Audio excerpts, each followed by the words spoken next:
Кабул. Канцелярия президента Афганистана призвала к международной поддержке страны, ожидающей в этом году засуху.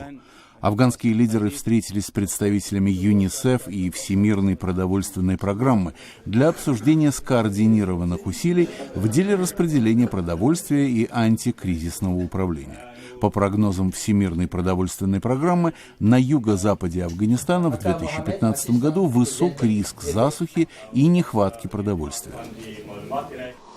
В Пешаваре на северо-западе Пакистана прошла демонстрация внутренних перемещенных лиц с требованием продовольственной помощи. По словам демонстрантов, власти обещали предоставить им продовольственные пайки, но в прошлом году поставки прекратились. За последние 8 месяцев свыше 1 миллиона человек вынуждены были переселиться в связи с правительственными действиями против боевиков Северного Вазиристана. Столицу Таджикистана Душанбе накрыл тяжелый снежный покров, нарушивший работу общественного транспорта. По прогнозам метеослужбы страны, снегопад будет продолжаться и в горных районах сохранится угроза схода лавин.